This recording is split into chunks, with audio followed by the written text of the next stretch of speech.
नमस्कार। आज का हमारा टॉपिक है स्मॉल इंटेस्टाइन। आज के टॉपिक में हम समझेंगे कि स्मॉल इंटेस्टाइन या छोटी आंत किस तरह की दिखती है, इसका आकार कैसा होता है, ये साइज में कितनी बड़ी होती है। हालांकि जब हम एलिमेंट्री कैनाल पढ़ रहे थे तब मैंने बताया था कि स्मॉल इंटेस्टाइन या छोटी आंत की साइज 20 फीट या 6 से 7 मीटर कह सकते हैं, इतनी होती है और इसके अंदर हमारी पाचन की क्रिया पूरी होती है, संपन्न होती है या फूड के डाइजेशन का पूरा कंप्लीट प्रोसेस होता है। तो आज के लेक्चर में हम समझेंगे कि इसके कौन कौन से सेगमेंट हो सकते हैं, कौन कौन से हिस्से या कितने पार्ट में इसको डिवाइड कर सकते हैं, कितने पार्ट में हम इसको स्टडी कर सकते हैं, साथ ही साथ इनमें से कौन कौन सी ग्लैंड्स होती हैं और साथ ही साथ इनमें कौन कौन से हार्मोन सीक्रेट होते हैं जो पाचन में हमारी मदद करते हैं या फूड के डाइजेशन में हेल्प करते हैं। तो आइए हम समझते हैं पहले स्ट्रक्चर के बारे में। समझेंगे अगर स्ट्रक्चर के बारे में तो स्मॉल इंटेस्टाइन, जैसा कि मैंने पहले ही बताया आपको एलिमेंट्री कैनाल पढ़ाते वक्त, कि स्मॉल इंटेस्टाइन की जो साइज होती है वो लगभग 20 फीट या 6 से 7 मीटर की होती है। ये मैन टू मैन वैरी कर सकता है, जैसे भाई कोई हेल्दी ज़्यादा है, किसी की पर्सनालिटी थोड़ी हैवी है तो उसका स्मॉल इंटेस्टाइन थोड़ा बड़ा हो सकता है, कोई छोटा है तो उसकी जो है उसके हिसाब से उसकी स्मॉल इंटेस्टाइन छोटी हो सकती है।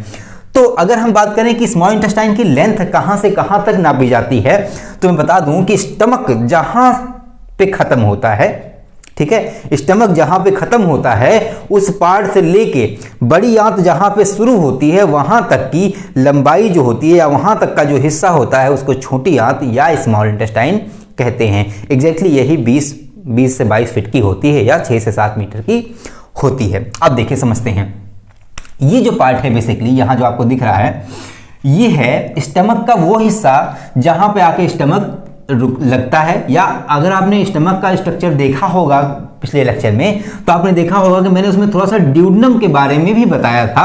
मैंने एक स्टमक बनाया था, एक बैग लाइक स्ट्रक्चर था, उसके बाद हमारा एक पाइप जैसा स्ट्रक्चर नीचे से घूम करके आया था। मैंने कहा था यू आकार का होता है, तो हालांकि यू आकार का नहीं, आप इसको सी आकार का कह सकते हैं। आपको दिख भी रहा होगा ये सी के आकार का है, ठीक है।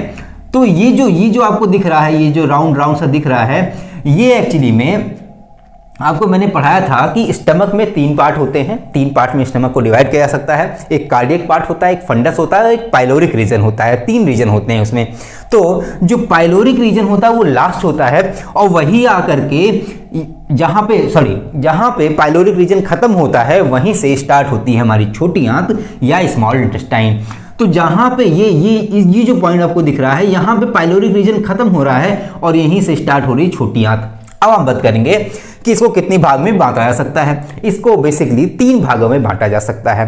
ये जो आपको सी जैसे आकार का दिख रहा है इसको बोलते हैं ड्यूडनम, ये पहला है, इसको बोलते हैं ड्यूडनम, ये पहली आकृति मान सकते हैं।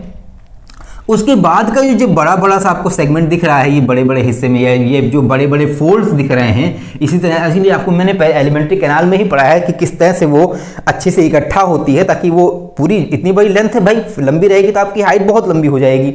आपकी हाइट तो 6-7 फीट की होती है, मतलब 6 फीट की होती है या मैक्सिमम 6 फीट की होती है। हमारे इंडियंस में तो बहुत ज़्यादा हाइट होती नहीं है, मैक्सिमम 6 फीट की होती है, 1-2 लोगों को छोड़ करके। आप ग्रेट खली वगैरह मत काउंट करिएगा, ठीक है। तो होता क्या है कि हमारी जो इंटेस्टाइन है वो ऐसे एकदम मिक्स होती है ताकि अंदर आराम से एडजस्ट हो सके, क्योंकि भाई 6-20 फीट की लंबाई कैसे आएगी, इकट्ठा करना पड़ेगा ना उसको। तो ये इकट्ठा हुआ जो हिस्सा है ये है, और बाकी जो सी शेप में है इसको बोलते हैं ड्यूडेनम। ये फर्स्ट पार्ट होता है स्मॉल इंटेस्टाइन का या छोटी आंत का पहला पार्ट होता है, इसको बोलते हैं ड्यूडेनम। उसके बाद का जो ये फोल्ड दिख रहा है जो कम डेंस है या जिसके फोल्ड बड़े आपको दिख रहे हैं, ज़्यादा मोटे दिख रहे हैं, उसको बोलते हैं जेजनम। उसके बाद ये जो नीचे वाला हिस्सा मैंने यहाँ पे रेड लाइन से मार्क भी किया, वो डॉटेड आपको दिख रहा होगा आई होप, ठीक है। इसके नीचे मैंने दिखाने की कोशिश की ये जो बड़े फोल्ड है ये जेजनम है, क्योंकि जेजनम बेसिकली ये बड़े फोल्ड होते हैं या थोड़ा सा मोटा होता है या कम डेंस होता है, वो जेजनम होता है। नीचे वाला हिस्सा जो ज़्यादा डेंस है और थोड़ा पतला है जेजनम की कंपैरिजन में, उसको बोलते हैं इलियम, ठीक है। तो ये बेसिकली इतना मोटा ये होता है इस तरह से स्मॉल इंटेस्टाइन। अब हम समझते हैं पहले ड्यूडेनम के बारे में, फिर जेजनम, फिर उसके बाद जेजनम में हालांकि ज़्यादा कुछ नहीं, आप समझते हैं पहले ड्यूडेनम के बारे में। देखिए ड्यूडेनम की अगर हम बात करें तो ड्यूडेनम को भी 4 हिस्सों में बांटा जा सकता है। 4 हिस्सों में किस तरह से बांटा जा सकता है, ये जो आपको हिस्सा दिख रहा है, ये जो फर्स्ट हिस्सा जो आपका पाइलोरिक रीजन से जुड़ा हुआ होता है, तो यहाँ पे एक वॉल्व होता है। मैंने आपको स्टमक वाले लेक्चर में भी बताया है, मैं अगर आपने वो वाली वीडियो नहीं देखी मैं यहाँ फिर से बताता हूँ। इसको बोलते हैं पाइलोरिक स्फिंक्टर। क्या बोलते हैं इसको, मैं यहां लिख देता हूं, पाइलोरिक स्फिंक्टर बोलते हैं, स्फिंक्टर। ठीक है, ये देखिए इस वाले रीजन को, ये जो आपने मैंने ये सर्कल बनाया हुआ है, इसको बोलते हैं पाइलोरिक स्फिंक्टर। क्यों? क्योंकि ये वाला हिस्सा पाइलोरस से जुड़ा होता है। पाइलोरस यानी कि जो पाइलोरिक रीजन होता है किसका, स्टमक पार्ट का, वो पाइलोरिक रीजन यहाँ पे जुड़ा होता है, इसलिए इसको बोलते हैं पाइलोरिक। और स्फिंक्टर मतलब मैंने बताया था एक वॉल्व होता है, मतलब जैसे अब घरों में देखते हैं टोटी लगी होती है, टोटी, नल जानते होंगे, टैप या नल जो भी आप बोलते हो, तो जो टोटी लगी होती है उससे क्या करते हैं, जैसे टंकी है, एक टंकी बड़ी सी है आपके यहाँ लगी होगी, 1000 लीटर, 500 लीटर, 300 लीटर जो भी लगी हो आपके, ठीक है, उसमें क्या एक बड़ा सा होल कर दिया, कोई भी एक नॉर्मल होल कर दिया, तो क्या करेंगे, उसमें से अनकंट्रोल्ड पानी, जितना प्रेशर बन पाएगा उतना ज्यादा पानी निकलेगा, उसको आप रोक नहीं पाएंगे। अच्छा, उसी को अगर वहां पे हम एक टोटी लगा दें या फिर ऐसा कोई कंट्रोलर डिवाइस लगा दें जिससे हम उसकी मूवमेंट को या उसके निकलने की गति को कंट्रोल कर सकें, तो एक वॉल्व का काम करेगा। अब देखिए यहां पे चूंकि फूड यहां से अंदर एंट्री करता है, तो यहां पे भी तो एक वॉल्व होना चाहिए, नहीं तो सारा फूड एक साथ ही चला जाएगा। जो मैंने बताया था स्टमक में भी हल्का फुल्का डाइजेशन तो होता है ना, वहां भी प्रोटीन ब्रेक होता है अमीनो एसिड्स में। तो होता क्या है कि भाई उसको कुछ देर यहाँ 2 से 4 घंटे तक, यहाँ 2 से 3 घंटे मैक्सिमम, 4 घंटे नहीं कह सकते हैं, 2 से या 4 घंटे ही मान लेते हैं, 4 घंटे तक रोकने के लिए ये यहाँ वॉल्व लगा होता ताकि धीरे धीरे से खाना इसके अंदर जाए और धीरे धीरे इसमें एंजाइम्स और जितने हार्मोन्स है वो सिक्रीशन इसमें होता रहे और वो मिक्स होता रहे, तो आपकी खाना धीरे धीरे आगे बढ़ता। अचानक से अगर वहाँ वॉल्व नहीं लगा होगा तो सारा खाना यहाँ पे आ जाएगा और आपको बहुत सारी दिक्कतें हो सकती हैं।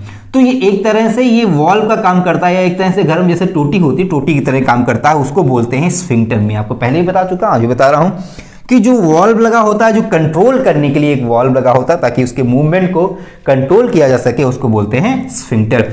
तो क्यों इसको बोलते हैं पाइलोरिक स्फिंक्टर? एक्चुअली होता क्या है कि ये पाइलोरस के रीजन में लगा होता है और ये एक तरह का वॉल्व होता है, वॉल्व को स्फिंक्टर बोलते हैं, और पाइलोरिक में लगा होता है, इसलिए इसको बोलते हैं पाइलोरिक स्फिंक्टर। इतनी बात क्लियर हो गई। अब हम आगे बढ़ेंगे। ये जो आपको हिस्सा दिख रहा है, सी का ऊपर वाला हिस्सा जो दिख रहा है, बेसिकली इसको बोलते हैं सुपीरियर पार्ट। सुपीरियर पार्ट ये एक्चुअली पहला पार्ट होता है ड्यूडेनम का। मैंने बताया कि ड्यूडेनम को 4 हिस्सों में बांटा जा सकता है, तो ये है पहला पार्ट, ड्यूडेनम का फर्स्ट पार्ट है, उसको बोलते हैं सुपीरियर पार्ट। ठीक है, अब समझिए सुपीरियर पार्ट के बाद जैसे ही थोड़ा आगे बढ़ेंगे आपको एक तरह का टर्न मिलेगा, हल्का सा एक टर्न मिलेगा जो मोटा सा ही है। अब चूंकि ये सुपीरियर पार्ट के पास में ही ये टर्न है, तो चूंकि ये भी बहुत ये भी सुपीरियर कंडीशन में होगा, तो इसलिए इसको बोलते हैं सुपीरियर ड्यूडेनोफ्लेक्सर। मैंने यहाँ पे सुपीरियर को शॉर्ट फॉर्म में लिख दिया है, आप कंफ्यूज मत होइएगा। सुपीरियर एक्चुअली बड़ा होता हो जाता अगर मैं लिखता, तो मैं छोटा जगह बचाएं ताकि वो क्लियर दिखे, तो मैंने ये सुपीरियर लिखा है, सुपीरियर ड्यूडेनोफ्लेक्सर। तो यहाँ का जो टर्न होता है, एक्चुअली जब भी हम ड्यूडेनो में या फिर हमारे जो जेजनम है, यहाँ जहाँ भी टर्न की बात करेंगे, ये जो देखिए आपको टर्न दिख रहा है, यहाँ टर्न दिख रहा है, यहाँ जितने भी टर्न्स आपको दिखेंगे उसको हम फ्लेक्सर के नाम से प्रेजेंट करेंगे। ठीक है, उसको क्या बोलेंगे, फ्लेक्सर। ठीक है, आप समझिए। अब यहां पे चूंकि एक टर्न है इसलिए इसको बोलेंगे सुपीरियर ड्यूडेनोफ्लेक्सर। क्यों? क्योंकि ये सुपीरियर में है। ठीक है, ये भाई फर्स्ट पार्ट, इसको सुपीरियर पार्ट बोलते हैं, और चूंकि ये पूरा हिस्सा ड्यूडेनम है इसलिए इसको ड्यूडेनो बोला, और ये सुपीरियर ड्यूडेनो और मोड को फ्लेक्सर बोलते ही हैं, तो सीधी बात हो गई, सुपीरियर ड्यूडेनोफ्लेक्सर बोलेंगे। उसके बाद नीचे जब आएंगे तो ये वाला जो सेगमेंट आपको दिख रहा है, ये एक्चुअली ये जो सेगमेंट है ये है हमारा सेकेंड पार्ट।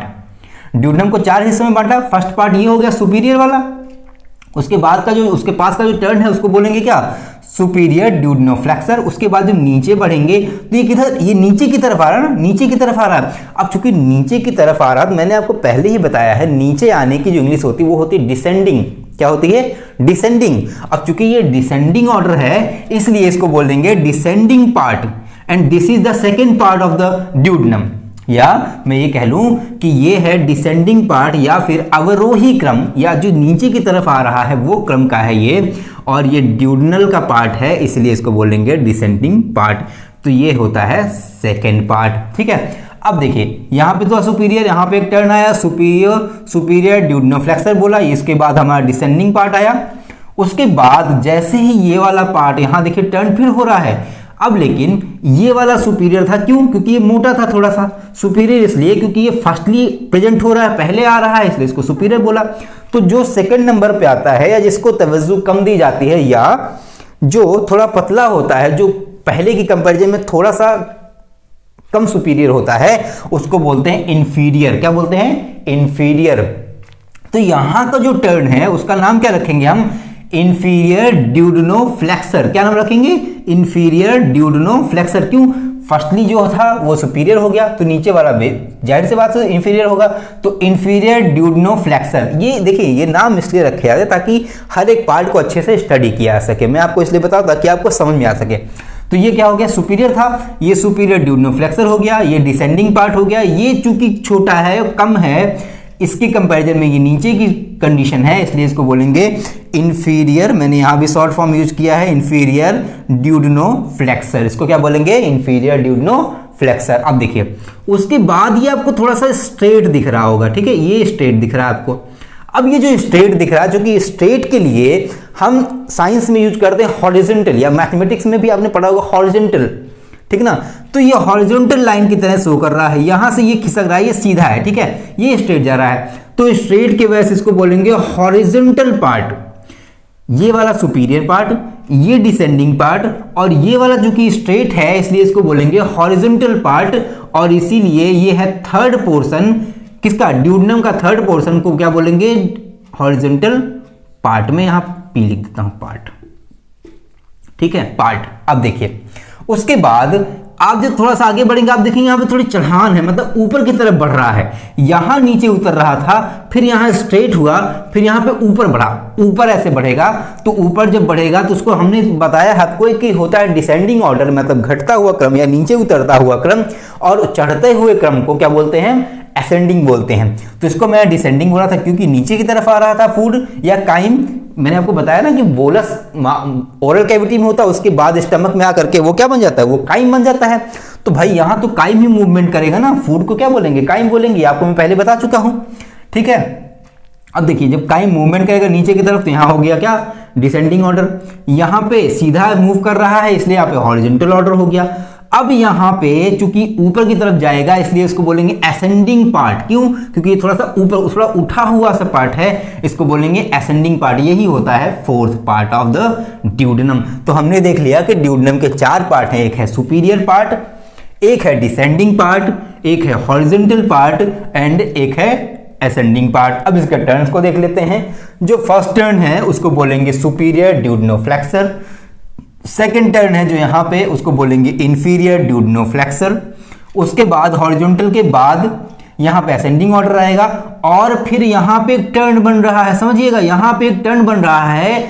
इसके साथ एक कंडीशन और है, मैंने आपको अभी जस्ट बताया कि ये पूरा ड्यूडेनम है, उसके नीचे है क्या? जेजुनम।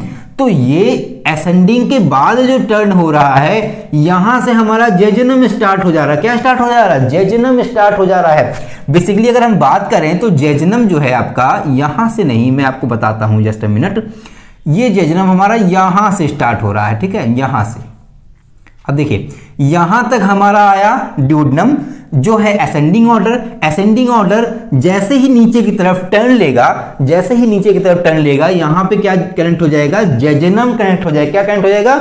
जेजुनम। अब यहां समझिए कंडीशन क्या है, यहां पे ड्यूडेनम है और यहां पे जेजुनम है और यहां पे एक टर्न भी है। मैंने बोला था कि टर्न को फ्लेक्सर बोलते हैं। अब क्योंकि ये डेड ड्यूडेनम है तो इसलिए ड्यूडेनम का नाम भी इसमें जोड़ा जाएगा, टर्न है फ्लेक्सर भी जुड़ेगा, और यहां पे जेजुनम में कनेक्ट हो रहा है तो जेजुनम भी जुड़ेगा, इसलिए इसको बोलते हैं ड्यूडेनोजेजुनल फ्लेक्सर। क्या बोलते हैं इसको? ड्यूडेनोजेजुनम फ्लेक्सर। फिर से देख लीजिए, ये जो पार्ट है वो ड्यूडेनम है, यहां पे एक टर्न है, ठीक है, टर्न को फ्लेक्सर बोलते हैं, ये ड्यूडेनम हो गया।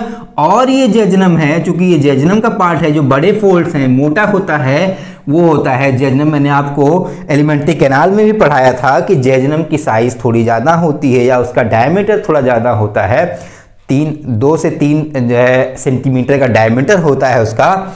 तो ये यहाँ पे जेजुनम जुड़ा हुआ है ड्यूडेनम से, और यहाँ पे टर्न आ गया है, इसलिए इसको बोलेंगे ड्यूडेनोजेजुनल फ्लेक्सर। ठीक है, इतनी बात क्लियर हो गई आपको। फ्लेक्सर क्यों बोलते हैं? क्योंकि टर्न को जहां भी मोड़ आएगा स्मॉल इंटेस्टाइन में उसको बोलेंगे फ्लेक्सर, इसलिए इसको बोलेंगे ड्यूडेनोजेजनल फ्लेक्सर। क्यों? क्योंकि ये ड्यूडेनम है और ये जेजनम है और यहाँ पे एक टर्न है, दोनों आपस में जुड़ रहे हैं उसी टर्न पे, इसीलिए इसको बोलेंगे ड्यूडेनोजेजनल फ्लेक्सर। ठीक है, इतनी बात क्लियर हो गया आपको। अब देखिए, अब ये पार्ट हो गया जेजनम। ठीक, देखिए, और इसके जस्ट नीचे जो छोटे वाले फोल्ड्स हैं या जो ज़्यादा डेंस है वो मैंने दिखाने का प्रयास किया है। अगर आपको नहीं लग रहा होगा तब फिर भी आप मान लीजिए, क्योंकि ये मैंने आपको क्लियरली थोड़ा लग रहा होगा आपको।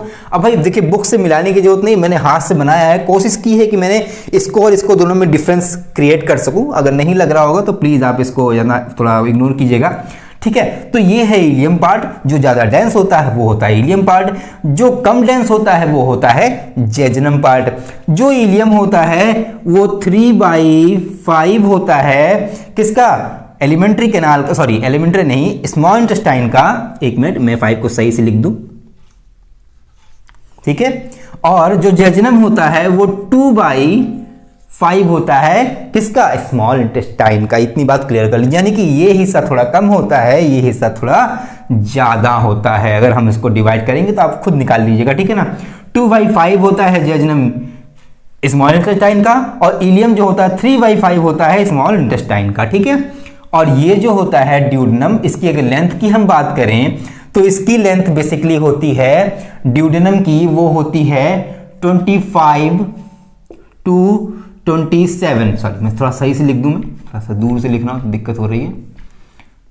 25 to 27 cm यानी कि सेंटीमीटर, चीप मीटर में समझिएगा, सेंटीमीटर, यानी कि ये 25 से 27 सेंटीमीटर या 10 से 12 इंच, 10 to 12 इंचेस।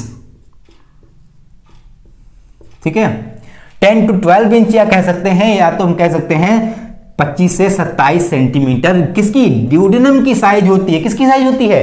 ड्यूडेनम की साइज होती है। ठीक है, अगर हम जेजनम की साइज की बात कर लें तो 1 से 2 मीटर साइज होती है ड्यूडेनम, सॉरी जेजनम की 1 से, यानी कि 1.5 से 1.5 टू, ठंड के वजह से हाथ नहीं चल रहे मेरे सही से, समझिए, 1.5 to 2 मीटर होता है जेजनम की साइज। एंड बाकी का जो बचा, कितना बचा? 4 मीटर, 3.5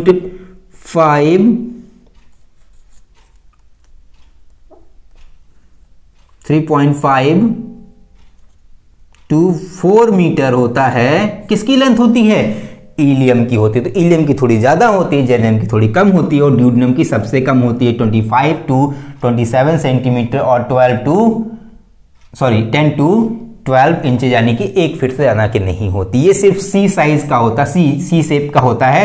सी शेप का जो स्ट्रक्चर होता है ये होता है ड्यूडेनम। ठीक है, अच्छा अब देखिए, एक चीज और मिसिंग रह गया है, वो ये कि ये जो आपका स्फिंक्टर है, जहां पे ये वॉल्व लगा हुआ है, कौन सा है ये? Pyloric sphincter. पाइलोरिक स्फिंक्टर के बाद की जो सुपीरियर पार्ट ये है, जो ये फर्स्ट पार्ट है, and the last part is, sorry, first part यानी कि सुपीरियर पार्ट, ठीक है, जो पाइलोरिक स्फिंक्टर के पास में है, और जो लास्ट पार्ट है ड्यूडेनोजेजनल फ्लेक्सर के पास में, जो फोर्थ पार्ट है, ये दोनों मूवेबल होते हैं। यानी कि जब फूड अंदर आता है तो ये रिजिड नहीं रह सकते। अगर रिजिड रहेंगे तो फूड के आने में या मूवमेंट में प्रॉब्लम होगी। प्रॉब्लम ना हो इसके लिए ये और ये हिस्सा और ये हिस्सा दोनों थोड़ा सा हल्का फुल्का मूवेबल होता है, और ये जो हिस्सा है ये फिक्स होता है। क्यों?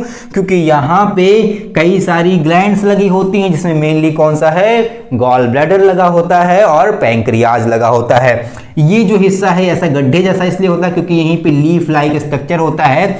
जब मैं आपको ग्लैंड्स पढ़ाऊंगा तब मैं आपको ये वाला स्ट्रक्चर बना के अच्छे से बताऊंगा पैंक्रियाज किस तरह से लगा होता है, कहाँ से लगा होता है, कितनी सेल्स जुड़ी हो, कितने वॉल्व लगे होते हैं, है ना। तब वहां पे मैं और अच्छे से बता पाऊंगा कौन कौन से हार्मोन सिक्रीट होते हैं, कौन कौन से किस तरह से हार्मोन्स का पूरा अदला बदली होता है, कैसे जाते हैं उसमें, कैसे ट्रैवल करते हैं। ठीक है, तो अभी यहाँ पे हम मोटी मोटी बात समझ लेते हैं किस तरह से, अभी मैं आपको डिटेल में बताऊंगा ड्यूडेनम के बारे में जब मैं आगे पढ़ाऊंगा, ठीक है। अब देखिए ये जो गड्ढे जैसा पार्ट है, ये इसमें पैंक्रियाज लगा होता है।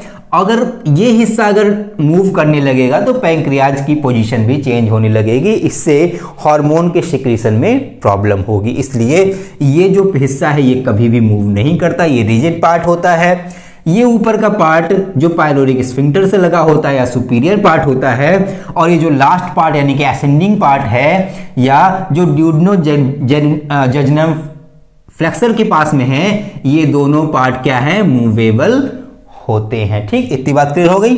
अब देखिए, अब हमने स्ट्रक्चर समझ लिया।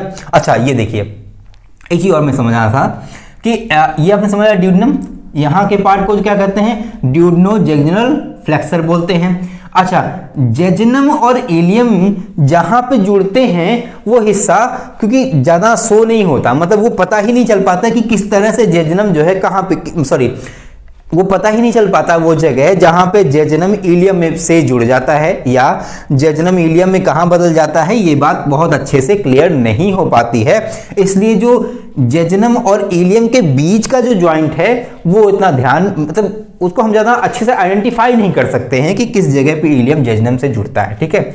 लेकिन चूंकि इलियम यहाँ ये हमने बनाया है लार्ज इंटेस्टाइन, इसको मैं अगले लेक्चर में बताऊंगा जब मैं लार्ज इंटेस्टाइन पढ़ाऊंगा। ये मैंने थोड़ा सा स्टार्टिंग कर दी है आपको रेड पेन से, ताकि ये ऐसे जाएगा स्ट्रक्चर और ऐसे घूम करके फिर इधर आएगा, है ना। कोलन रेक्टम वगैरह इसमें होता है, आपको आपने पढ़ा भी होगा, मैं आगे पढ़ाऊंगा अगले ये लेक्चर खत्म होने के बाद, ठीक है। तो ये है लार्ज इंटेस्टाइन बेसिकली। तो लार्ज इंटेस्टाइन से ये इलियम जुड़ता है, तो लार्ज इंटेस्टाइन का ये जो पार्ट है मोटा मोटा जान लीजिए, इसको बोलते हैं सीकम। क्या बोलते हैं इसको, सीकम। तो जो यहाँ पे जो पार्ट जुड़ रहा है वो इलियम का पार्ट सीकम से जुड़ता है, ठीक है, सीकम से जुड़ता है। तो मैं आपको बस ये बताना चाह रहा था कि यहाँ पे जो ये ड्यूडेनम है वो जेजुनम से जुड़ता है और जेजुनम फिर इलियम से जुड़ता है और इलियम जाकर के लार्ज इंटेस्टाइन में कनेक्ट हो जाता है सीकम के थ्रू, ठीक है। इतनी बात क्लियर हो गई। यानी कि सीकम कोई बॉन्डिंग एजेंट नहीं है, ये बस एक पार्ट है लार्ज इंटेस्टाइन का। जब हम लार्ज इंटेस्टाइन पढ़ेंगे तो हम अच्छे से इसको आइडेंटिफाई करेंगे और क्लियर कर पाएंगे किस तरह से ये सीकम कहाँ तक होता है, ठीक है। और कोलन रेक्टम कहाँ से कोलन रेक्टम होते हैं, वो सारी बातें हम अगले लेक्चर में करेंगे, ठीक है। अभी यहाँ हमने ये चीज़ समझ ली, तो आई होप आपको ये स्ट्रक्चर के बारे में काफ़ी चीज़ें मालूम हो गई होंगी, है ना। ये मैंने आपको बता दिया सी शेप का होता है, जॉइंट के बारे में बता दिया, जेजुनम बता दिया। और ये अब देखिए, अब आता है फंक्शन की बात।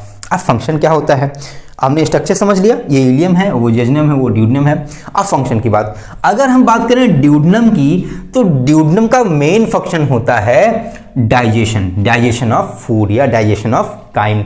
जो काइम बोलस जो स्टमक में काइम में कन्वर्ट हो जाता है, जो उसमें गैस्ट्रिक जूस मिल जाते हैं, ठीक है, वही आगे बढ़ करके जब ड्यूडेनम में जाता है तो यहाँ पे कई सारी केमिकल्स नहीं, हार्मोन्स और एंजाइम्स यहाँ पे सिक्रीट होते हैं, कुछ पैंक्रियाज के थ्रू, कुछ गॉल ब्लैडर के थ्रू, कुछ ये ड्यूडेनम के थ्रू भी सिक्रीट होता है, मैं बताऊंगा। तो उसकी वजह से यहाँ पे खाना जो है डाइजेस्ट होना शुरू हो जाता है। तो ड्यूडेनम का बेसिक वर्क होता है डाइजेशन, ठीक है, सिर्फ एक काम होता है डाइजेशन। हालांकि कुछ जगहों पे कुछ बुक्स में आपको मिलेगा कि ये आयरन का अब्जॉर्प्शन भी करता है अच्छे से, ये बहुत अच्छा अब्जॉर्प्शन करता है आयरन का, या फिर आयरन जो होता है आपके जब आपके जो फूड में आप आयरन लेते हो तो आयरन का अब्जॉर्प्शन जो है ड्यूडेनम में होता है, जेजुनम वगैरह में आयरन का नहीं होता है। तो ये भी आप जाने रहिए, कभी अगर मान लीजिए एग्जाम में आता है कि आयरन का अब्जॉर्प्शन ड्यूडेनम या जेजुनम या इलियम में से किस में होता है, तो आप बता सकेंगे कि ये ड्यूडेनम से होता है, ठीक है। तो ये सिर्फ आयरन का ही ऑब्जॉर्प्शन करता है, बाकी किसी भी चीज का, किसी भी न्यूट्रिएंट्स का ऑब्जॉर्प्शन नहीं करता है, ये सिर्फ और सिर्फ डाइजेशन का काम करता है। उसके बाद फूड जो है वो आगे बढ़ जाता है स्मॉल इंटेस्टाइन के अगले हिस्से में, यानी कि जेजुनम में। जेजुनम में दोनों काम होते हैं, डाइजेशन का भी, क्योंकि ये जो पाइप है, ये इसको अगर हम पाइप मान लें या पाइप कहें, तो ये जो होती है बहुत छोटी, आपको मैंने बताया 25 to 27 सेंटीमीटर की होती है या फिर 10 to 12 इंचेस की होती है। तो भाई इतने में ही पूरे फूड का डाइजेशन तो मुमकिन है नहीं। तो वो सारे जो हार्मोन्स हैं, वो सारे जो एंजाइम्स हैं, वो फूड पे लग जाते हैं, मतलब काइम पे अच्छे से मिक्स हो जाते हैं, और वो आगे फूड बढ़ जाता है या काइम बढ़ जाता है, तो धीरे धीरे इसमें डाइजेशन प्रोसेस चलता रहता है। अब जेजनम में कुछ ऐसे स्ट्रक्चर्स होते हैं जो न्यूट्रिएंट्स का एब्जॉर्प्शन भी कर रहे होते हैं, जो क्या करते हैं, न्यूट्रिएंट्स का एब्जॉर्प्शन करते हैं। अभी हम जब पढ़ेंगे तो उसमें हम बात करेंगे कौन से स्ट्रक्चर होते हैं जो न्यूट्रिएंट्स का एब्जॉर्प्शन करते हैं। तो हमने क्या समझा कि ड्यूडेनम जो होता है उसमें सिर्फ और सिर्फ डाइजेशन का काम होता है। अगर एब्जॉर्प्शन की बात करते हैं तो आयरन ऐसा मेटल है या ऐसा पदार्थ है जिसका एब्जॉर्प्शन ड्यूडेनम करता है, बाकी किसी चीज का एब्जॉर्प्शन ड्यूडेनम नहीं करता है। और बेसिकली ये कई सारे एंजाइम सिक्रीट करता है। उसके बाद अगर जेजनम की बात करें तो जेजनम में डाइजेशन का प्रोसेस भी होता है और एब्जॉर्प्शन का प्रोसेस भी होता है। उसके बाद हम बात करेंगे इलियम के बारे में। तो इलियम बेसिकली जेजनम का जो पार्ट है इसी में फूड का कंप्लीट डाइजेशन हो चुका होता है। इस 1.5 से 2 मीटर के डिस्टेंस में, मतलब 1.5 से 2 मीटर की डिस्टेंस कवर करते करते फूड पूरी तरह से डाइजेस्ट हो चुका होता है और थोड़ा बहुत अब्जॉर्प्शन भी हो जाता है न्यूट्रिएंट्स का। और जो बाकी जो बचता है, ठीक, डाइजेशन कंप्लीट हो जाता है पूरी तरह से, अब्जॉर्प्शन कंप्लीट नहीं हुआ रहता है, वो बाकी के स्मॉल इंटेस्टाइन में घूमते सारा जो एब्जॉर्प्शन है वो हो जाता है। तो हमने 3 चीजें समझी। ड्यूडेनम में सिर्फ और सिर्फ डाइजेशन होता है, आयरन का एब्जॉर्प्शन होता है, इसको ध्यान रखिएगा, न्यूट्रिएंट है। उसके बाद हमारा जो जेजनम है उसमें दोनों चीजें होती है, डाइजेशन भी होता है, एब्जॉर्प्शन भी होता है थोड़ा बहुत। और जो एब्जॉर्प्शन का मेन वर्क है वो इलियम में होता है। इलियम में सिर्फ और सिर्फ एब्जॉर्प्शन होता है। डाइजेशन समझिएगा लास्ट हिस्से में होता है, जब वो सीकम से कनेक्ट होने वाला होता है उससे पहले ब्रेस्ट बॉर्डर का रिएक्शन होती है। उसमें बाद में पढ़ाऊंगा, अभी जब मैं इलियम पढ़ाऊंगा तो मैं आपको बताऊंगा कि लास्ट में किस जगह पे डाइजेशन होता है। तो मतलब पूरे इलियम में डाइजेशन नहीं होता है। जब फूड लास्ट में पहुंच रहा होता है तो थोड़ा बहुत जो रह जाता है उन सभी को एक ब्रश जैसे नहीं होता कि एक लास्ट नज़र देख ली, हाँ, कि कुछ छूट नहीं रहा है, तो वैसे ही यहाँ पे थोड़ा मोड़ा डाइजेशन, जैसे माल्टोज वगैरह का डाइजेशन यहाँ पे हो जाता है। ठीक, तो ये तो बात हो गई डाइजेशन की और एब्जॉर्प्शन की। अब मैं समझ रहा हूँ कि कुछ चीज़ें मुझे मिटानी चाहिए ताकि मैं और ज़्यादा नोटिफिकेशन यहाँ पे कर सकूँ। अब आइए समझते हैं। देखिए, मैंने आपको बता दिया स्ट्रक्चर के बारे में, कंप्लीट आपने समझ लिया। अब हम बात आते हैं हार्मोन और जो एंजाइम सिक्रीट होते हैं उनके बारे में। देखिए, पहला अगर हम हार्मोन या एंजाइम की बात कर लें ड्यूडेनम की, तो यहाँ पे ड्यूडेनम से एक एंजाइम सिक्रीट होता है, समझिए, इसको बोलते हैं GIP। क्या बोलते हैं इसको? GI और P, समझिए, ठीक है। यहां से एक एंजाइम यानी कि ड्यूडेनल पार्ट के सुपीरियर वाले हिस्से से, मतलब ड्यूडेनम के सुपीरियर वाले पार्ट से एक एंजाइम सिक्रीट होता है जिसको बोलते हैं GIP। यहां समझिए, यहां मैंने लिखा हुआ है, इसको बोलते हैं GIP यानी कि गैस्ट्रो इनहिबिटरी पेप्टाइडेज। कौन सा एंजाइम सिक्रीट होता है? फिर से देखेंगे, गैस्ट्रो इनहिबिटरी पेप्टाइडेज। अच्छा, अब इसका काम क्या होता है? इसमें एक वर्ड है इनहिबिटरी। इनहिबिट का मतलब होता है किसी चीज को सप्रेस कर देना, किसी चीज को दबा देना या किसी चीज को बंद कर देना, समझे? इनहिबिट कर देना मतलब दबा दिया आपने, उसको बढ़ने नहीं दिया आगे। तो यहां से एक एंजाइम सिक्रीट होता है, क्या बोलते हैं उसको? Gastro inhibitory peptidase enzyme secrete होता है। कहां से? ड्यूडेनम के सुपीरियर पार्ट से सिक्रीट होता है। अब ये जो एंजाइम है वो अंदर नहीं जाता, ध्यान रखिएगा, बहुत इंपॉर्टेंट है ये, इसके बारे में क्वेश्चन पूछा गया है। ये जो एंजाइम है वो कभी भी ड्यूडेनम के अंदर नहीं जाता, वो बाहर निकलता है। बाहर मतलब बाहर नहीं निकल जाता, वो इधर ना आकर के इधर जाता है। वो किस में जाता है? स्टमक में जाता है। कहां जाता है? स्टमक में जाता है। करता क्या है? क्योंकि जब हम खाना खा रहे होते हैं तो भाई स्टमक में सारा खाना स्टोर हो रहा होता है, ठीक। अब कुछ एंजाइम जो मैंने आपको गैस्ट्रिक एंजाइम्स मैंने बताए थे, जो गैस्ट्रिक जूस सिक्रीट होता है, उसमें कई सारे एंजाइम्स होते हैं, HCl वगैरह उसमें होता है, ठीक है, SCO3 वगैरह भी होता है। अब वो जो है ना, वो सारा एसिडिक है। क्या है? वो एसिडिक है। मैं यहां लिख देता हूं एसिडिक। क्या है वो? एसिडिक है, ठीक।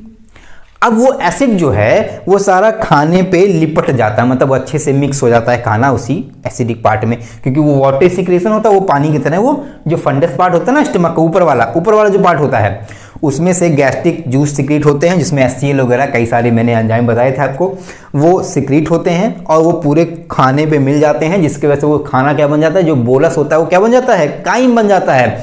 तो जो काइम होता है वो एसिडिक होता है। अगर हम उसके पीएच की बात करें तो उसका जो पीएच होता है 1.7 होता है। कितना होता है, 1.7 होता है। एसिडिक होता है, वो बहुत ज्यादा एसिडिक होता है। इतना एसिडिक अगर अपनी उंगली देर तक रखे रहो तो आपकी उंगली भी गई, तो ये बहुत ज्यादा एसिडिक होता है भाई। 1.7 पीएच आप समझ सकते हैं, बहुत एसिडिक हुआ। ठीक है, अब यहां पे जो ये वाला पार्ट था स्टमक वाला, वहां पे भाई गैस्ट्रिक जूस निकल रहे थे, वो खाने में मिल रहे थे, उसके बाद खाना काइम बन गया। अब 1-2 घंटे बाद वो थोड़ा बहुत जब डाइजेस्ट हो गया तो वो धीरे धीरे इसमें से नीचे इधर आ गया। ठीक है, ड्यूडेनम में आ गया। अब जब खाना पूरी तरह से ड्यूडेनम में आ जाता है तो चूंकि आपको मैंने बताया था कि एक मूवमेंट चल रही होती है पूरे के पूरे एलिमेंट्री कैनाल में, वो मूवमेंट उसको बोलते हैं पेरिस्टाल्सिस मूवमेंट। क्या बोलते हैं, पेरिस्टाल्सिस। क्या बोलते हैं, मैं यहां लिख देता हूं, पेरिस्टाल्सिस, टैल्सिस मूवमेंट। ठीक है, इसको क्या बोलते हैं, पेरिस्टाल्सिस मूवमेंट। पेरिस्टाल्सिस मूवमेंट का मतलब ये होता है वो आगे की तरफ धक्का देने वाला मूवमेंट। कैसा मूवमेंट है वो, आगे की तरफ धकेलने वाला मूवमेंट है। जैसे कि हम पेस्ट, आप जो सुबह सुबह उठते हो ना, ब्रश करते हो आप क्या करते हो, पेस्ट को दबाते हो तो बाहर निकलता है। क्या करते हो, पीछे से दबाते हो और अब बाहर निकलता है। उसी तरह का मूवमेंट इस पूरे एलिमेंट्री कैनाल में या स्मॉल इंटेस्टाइन में या स्टमक को लेकर के भी उसमें चलता रहता है। कौन सा, peristalsis movement. Peristalsis movement actually करता क्या है कि वो दबाता है पीछे से ताकि वो चीज आगे बढ़े, यानी कि जो खाना है वो आगे बढ़े। तब यहां से पेरिस्टाल्सिस मूवमेंट चल रहा होता है, स्टमक सारा खाना किसमें उलट देता है, इसमें उलट देता है। अब ये सारा खाना जब इसमें आ गया तो भाई फिर भी यहां पेरिस्टाल्सिस मूवमेंट जो है ऑन है, वो चली रही है। अब जब चल रही है लेकिन यहां कुछ नहीं आ रहा है, तब जब चल रही होती है कुछ नहीं आता है, तब यहां पे जो ये ड्यूडेनम है यहां से एक एंजाइम सिक्रीट होना शुरू हो जाता है। क्यों, क्योंकि वो पेरिस्टाल्सिस मूवमेंट चल रही होती है लेकिन कुछ आ नहीं हो रहा होता है। उसी मूवमेंट की वजह से, क्योंकि यहाँ खाली जगह हो जाती है और एक मूवमेंट चल रहा है, उस वजह से यहाँ पे एक सप्रेशन होता है और यहाँ से एक एंजाइम सिक्रीट होता है जिसको बोलते हैं गैस्ट्रो इनहिबिटरी पेप्टाइडेज। और ये एंजाइम बाहर निकलता है, स्टमक में जाता है और उसके जो जी सेल्स होती हैं, किसकी, फंडस पार्ट की जी सेल्स जो होती हैं उसको क्या करता है, इनहिबिट कर देता है या सप्रेस कर देता है या कहता है भाई रुक जाओ, बस हो गया, बहुत हो गया, तुमने जितना एसिड निकाला था तुमने निकाल लिया, बंद, बहुत खत्म हो गया। तो क्या होता है, यहां से जो जीआईपी होता है या गैस्ट्रो, यहां में लिखा हुआ गैस्ट्रो इनहिबिटरी पेप्टाइडेज एंजाइम, वो निकलता है, स्टमक में जाता है जी सेल्स के पास में और जी सेल्स से कहता है, यानी कि गैस्ट्रिक सेल्स से कहता है कि आप गैस्ट्रिक जूस का सिक्रीशन बंद कर दें। तो बड़े स्वेच्छा से, बड़े आराम से वो क्या करता है, बंद। भाई किसी से प्यार से कहो तो कर देता है भाई, ऐसा है, मैं प्रैक्टिकल भी देखा है।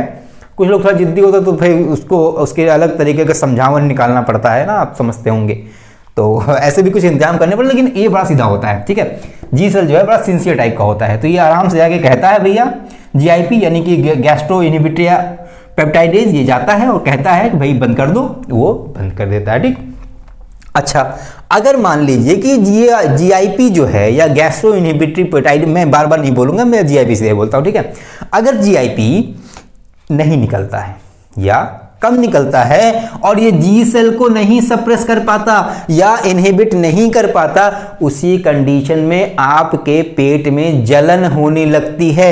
आपका पेट जब खाली रहता है ना तो यहां से एक एंजाइम सिक्रीट होता रहता है जीआईपी जाकर के सप्रेस करता है, कहता भाई बंद रखो यार, बंद रखो, अभी खाना नहीं आया है। जब खाना आता तब ये एंजाइम रुक जाता है, बंद हो जाता है, तो क्या करता है, वहां से खाना आता है, वहां से गैस्ट्रिक जूस में मिक्स हो जाता है। अब चूंकि कभी कभी मान लीजिए ये काम करना बंद कर दिया, आपके अंदर कोई प्रॉब्लम आ गई, तब ये सीक्रेट हो ही नहीं रहा, अब ये जाके कहेगा ही नहीं। अब जब कहेगा नहीं तो ये भैया मस्त लगे हुए निकाले जा रहे हैं। अब जब निकाले जा रहे हैं तो आपके, क्योंकि एसिडिक है ना, तो भाई उसकी जो दीवारें हैं, उसकी जो सरफेस है, उसका जो म्यूकस है, सॉरी म्यूकोसा जो लेयर है, उसकी स्टमक की जो लेयर है अंदर वाली, उसको म्यूकोसा बोलते हैं, वो सॉफ्ट लेयर होती है। अब उस सॉफ्ट लेयर पे एसिड लगातार गिर रही होती है तो वो कटने लगती है, जलने लगती है, उसको नुकसान पहुंचाने लगती है, इसलिए उसमें पेन होने लगता है। तो हमारे यहाँ पेट में कहते हैं हमारे पेट में बहुत जलन हो रही है, बहुत अजीब सी खट्टी खट्टी डकार आ रही, बहुत टाइप कंडीशन बनाते हैं, ठीक है ना। तो वो जो कंडीशन बनती है इसी वजह से बनती है, ठीक। अब हम आगे समझते हैं। ये तो हो गई बात जीआईपी की, जीआईपी ने यहाँ से कहा और इसने जो है बंद कर दिया, ठीक। अब देखिए मैंने बता दिया पेरिस्टालसिस मूवमेंट, ठीक है। अब मैं आगे इसको मिटा देता हूँ। देखिए मैं जितना पढ़ाऊंगा उसके बाद मिटाता रहूंगा ताकि बोर्ड एकदम साफ रहे, क्लीन रहेगा तो अच्छा रहेगा। तो जीआईपी मैंने आपको बता दिया, ठीक। अब मैं इसकी बता दूं, इसको हटाने की कोई जरूरत तो है नहीं इसकी। अब जीआईपी मैंने हटा दिया, ठीक। अब देखिए अब हम जीआईपी वाले पोर्शन से हट गए। अब हम इसके बाद नीचे आएंगे, ध्यान दीजिएगा, नीचे आएंगे यहाँ पे, ये कुछ पार्ट है ऐसा, यहाँ पे मैं थोड़ा सा शेडिंग ऐसे कर दे रहा हूँ लाइन लाइन करके, ठीक। यहाँ पे आपको पता है पैंक्रियाज जुड़ा हुआ होता है और यहीं पे आके गॉल ब्लैडर जुड़ा होता है। तो गॉल ब्लैडर और पैंक्रियाज जहां पे जुड़ा होता है उस पोर्शन को क्या बोलते हैं? उस पोर्शन को बोलते हैं हिपैटो पैंक्रियाटिक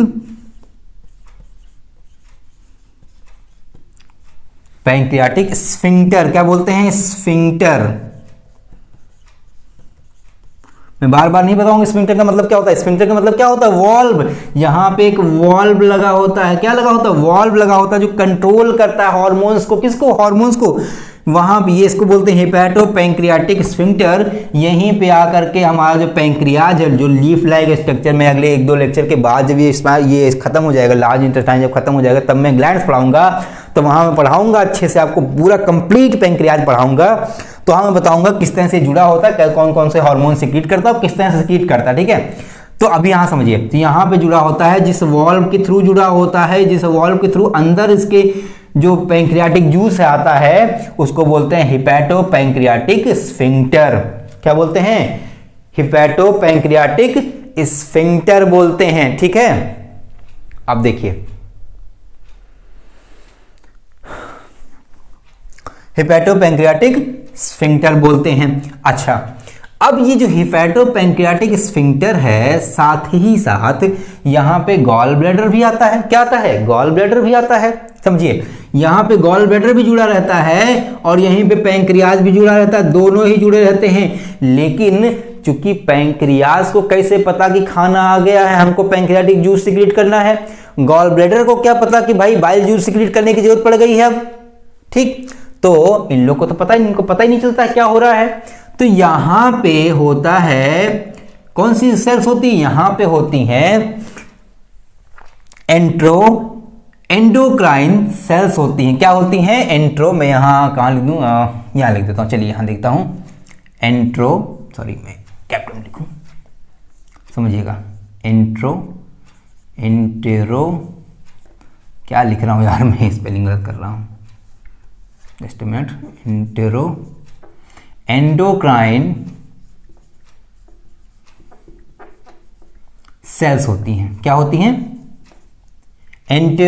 एंडोक्राइन सेल्स होती हैं। यहां पे हिपैटो पैंक्रियाटिक स्फिंक्टर के पास में यहां पे एंडोक्राइन सेल्स होती हैं जो सिक्रीट करती हैं एक हार्मोन सिक्रीट करती हैं जिसका नाम होता है कोलेसिस्टोकाइनिन, या ये एक तरह का एंजाइम सिक्रीट करती हैं जिसको बोलते हैं कोलेसिस्टोकाइनिन, ठीक है। मैं देखकर मिटा दूं, समझिएगा।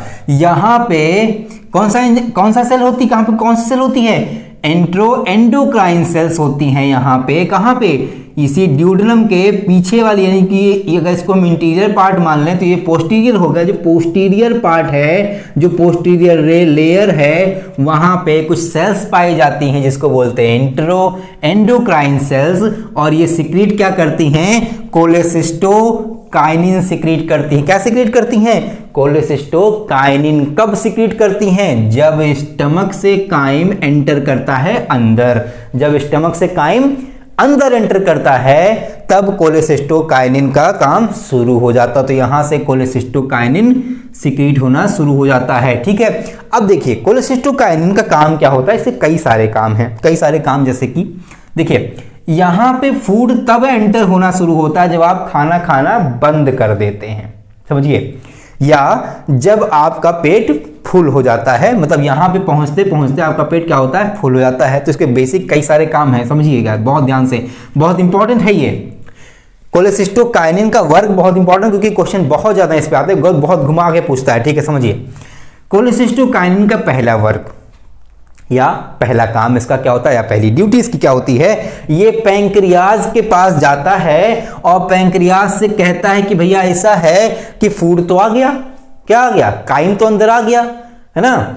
अब काइम आ गया है तो तुम्हारी जरूरत है, तुम्हारी जरूरत किस काम के लिए है, पैंक्रियाटिक जूस सिक्रीट करने के लिए। किस चीज के लिए, पैंक्रियाटिक जूस सिक्रीट करने के लिए, जूस सिक्रीशन के लिए, पैंक्रियाटिक जूस सिक्रीशन के लिए क्या काम पड़ता है, क्या भाई, जब काइम अंदर आ गया तो कोलेसिस्टोकाइनिन गया पैंक्रियाज के पास और पैंक्रियाज को बोला कि भैया पैंक्रियाटिक जूस का काम पड़ गया है, डाइजेशन को करना है ना खाने का। तो भैया यहां से ये पैंक्रियाज जो तो पहले रेडी रहता है, वो पहले में तो हम तैयार रहता, करे भाई जल्दी भेजो, हमको मैसेज मिले फट से भेजें, रिलीज कर दें यहाँ से हार्मोन हम। तो यहाँ से तुरंत ही पैंक्रियाटिक जूस निकलना शुरू हो जाता है। उसमें कई सारे होते हैं, मैं बताऊंगा पैंक्रियाटिक जूस में कौन कौन से एंजाइम्स होते हैं, कौन कौन से हार्मोन्स होते हैं, आप समझिए। उसके बाद पैंक्रियाज वाला काम तो खत्म हो गया। अब यहीं से भैया गॉल ब्लैडर तो लगा हुआ है। अब ये तुरंत ही कोलेसिस्टोकाइनिन गॉल ब्लैडर के पास भी जाएगा, क्या कहेगा कि भैया गॉल ब्लैडर साहब ऐसा है कि खाना आ गया है, चलना है पचाने। दूसरी बात ये भी है कि जल्दबाजी क्यों होती है, तो ये देखिए अब ये कोलेसिस्टोकाइनिन उसके बाद आता है, कहता है जल्दी चलो भाई, बाइल जूस जल्दी सिक्रीट करो, बहुत दिक्कत हो रही है। काइम आ गया अंदर। अब बाइल जूस वाला पूछता है, या फिर बाइल डक्ट भाई गॉल ब्लैडर है, तो पूछता है इतना जल्दी काहे है, कहता अरे समस्या है, जो काइम आया है ना भैया, क्या आया है, काइम आया है, उसका जो पीएच लेवल है वो क्या है, पीएच लेवल है 1.7 है, क्या है 1.7 है। तो गॉल ब्लैडर कहता अरे भैया तो तुमको संभालना चाहिए ना भाई, जब 1.7 वाला पीएच बहुत ज्यादा एसिडिक, संभालो। तो कोलेसिस्टोकाइनिन कहता है भाई हमने संभाला, कुछ हद तक हमने संभाल लिया है। मैं आपको समझाता हूं उसका मतलब क्या, मैं जो स्टोरी सुना रहा हूं उसका मतलब क्या है। कोलेसिस्टोकाइनिन कहता है कि मैंने कुछ संभाल लिया, लेकिन आपकी भी जरूरत है भैया। तभी क्या है, गॉल ब्लैडर तुरंत ही बाइल जूस सीक्रेट कर, धारा प्रवाह शुरू हो जाता है। गॉल ब्लैडर से बाइल जूस निकला, पैंक्रियाज से पैंक्रियाटिक जूस निकला, और कोलेसिस्टोकाइनिन तो है ये है। अब देखिए कोलेसिस्टोकाइनिन, ठीक है, पैंक्रियाटिक जूस और बाइल जूस, समझिएगा। कोलेसिस्टोकाइनिन मैंने यहां लिखा हुआ है, ठीक है ना, और मैं यहां लिख देता हूं, चलिए देखिए, बाइल जूस, बाइल, और साथ में लिख देता हूं मैं ये पैंक्रियाटिक जूस, ठीक है ना, पैंक्रियाटिक जूस। अब समझिए इन तीनों का, ये तीनों कैसे होते हैं, ये तीनों होते हैं एल्कलाइन। कैसे होते हैं, एल्कलाइन। भाई एसिड को काटने के लिए क्या चाहिए, एल्कली चाहिए। एल्कली क्या करता है, वो क्षार है, वो तुरंत ही जाएगा और मिला करके इसका पीएच बढ़ा देगा। अब कोलेसिस्टोकाइनिन भी एल्कलाइन है, पैंक्रियाटिक जूस भी एल्कलाइन है, और बाइल जूस भी एल्कलाइन है, यानी कि क्षार है ये तीनों भैया। अब ये तीनों एक साथ ऐड किए किस पे, काइम पे, और इसका पीएच बढ़ा करके, पीएच नोट कर लीजिए, बहुत इंपॉर्टेंट है कि देखिए क्वेश्चन कई तरह मैं बताता हूं आपको। पीएच लेवल कितना कर देते हैं, 7.5 से लेकर के 7.6 कर देते हैं, क्या पीएच लेवल, समझिएगा, पीएच लेवल कितना कर देते हैं, 7.5 से 7.6 पीएच लेवल हो जाता है। किसका, पहले काइम का लेवल था 1.7, समझिए। अब यहां ध्यान समझिए, बहुत इंपॉर्टेंट है। जब स्टमक से गैस्ट्रिक जूस सिक्रीट होने के बाद काइम निकलता है तो उसका पीएच होता है 1.7। ड्यूडेनम में जब ये हिपैटोपैंक्रियाटिक स्फिंक्टर के पास से गुजरता है, समझिएगा, जैसे ही गुजरता है तुरंत ही कोलेसिस्टोकाइनिन की हेल्प की वजह से पैंक्रियाटिक जूस और बाइल जूस दोनों सिक्रीट होते हैं, और साथ ही साथ कोलेसिस्टोकाइनिन भी होता है, और ये तीनों ही एल्कलाइन होते हैं, और ये एल्कलाइन मिक्स हो जाते हैं काइम में, और इसका पीएच तुरंत ही जाता है बढ़, और कितना बढ़ जाता है, 7.5 हो जाता है। अब ये खाना नॉर्मल हो गया, समझिएगा, ये काइन क्या हो गया, नॉर्मल हो गया। ठीक, क्योंकि एसिडिक था, एसिडिक पे अगर और ज़्यादा चीज़ें मिलती हैं, हार्मोन्स वगैरह मिलते तो सही से डाइजेशन नहीं हो पाता, सारा डिस्ट्रॉय हो जाता। क्योंकि एसिड क्या करता है, डिस्ट्रॉय करने का काम करता है। अरे भाई तेजाब से आप टॉयलेट धुले हैं ना, कभी नहीं धुले हैं तो देख लीजिएगा, कभी डालेंगे जैसे ना तो हम बजा के पूरा तुम जितनी गंदगी सब साफ कर देता है, एकदम चमक जाता है बिल्कुल। तो वैसे ही भैया इसका पीएच कितना है, 1.7। जो आप एसिड यूज करते हैं टॉयलेट साफ करने के लिए, उसका पता है 2.5 समथिंग होता है, 2.5 होता है या तो 2 होता है पीएच, यानी इससे भी ज्यादा एसिडिक होता है ये। भाई ये थोड़ा सा वाटर मिला हुआ था, ये डाइल्यूटेड होता है थोड़ा सा। अब डाइल्यूटेड होने की वजह से इसका पीएच लेवल थोड़ा ज़्यादा होता है, लेकिन तब भी सोचिए कितना तेज काम करता है। और इसका जो पीएच लेवल है वो बहुत कम होता है, 1.7 होता है, और ज़्यादा एसिडिक होता है। तो ऐसे में खाना डिस्ट्रॉय हो जाएगा, ऐसे डिस्ट्रॉय ना हो इसके लिए पीएच लेवल को तुरंत बढ़ाना जरूरी है। कौन बढ़ाता है, बाइल जूस, पैंक्रियाटिक जूस और कोलेसिस्टोकाइनिन बढ़ाता है। तो हमने क्या समझा कि कोलेसिस्टोकाइनिन के कई सारे काम हो गए। एक तो पीएच लेवल को बढ़ाना, क्योंकि ये अल्कलाइन है, पीएच लेवल बढ़ा देता है। पैंक्रियाटिक जूस का सिक्रेशन करवाना, बाइल जूस का सिक्रेशन करवाना। साथ ही साथ एक और बहुत इंपॉर्टेंट काम करता है, वो ये कि जब आप खाना खा रहे होते हैं एकदम ठूस ठूस के, तो स्टमक फुल होने के बाद ही खाना यहाँ पहुँचता है। और जैसे यहाँ पहुँचता है तो कोलेसिस्टोकाइनिन इतना होशियार हार्मोन है, इस समझ जाता है कैसा, यहाँ तक आ गया इसका मतलब पेट फुल, यहां तक आ गया इसका मतलब पेट फुल। जो कहते हैं अरे भैया एकदम टाइट होके खा लिया, एक्चुअली यहां इंटेस्टाइन में तब नहीं गया होता है, ऊपर में यहीं रहता है, आपके खाना यहीं रह जाता है, नीचे नहीं जाता तुरंत ही।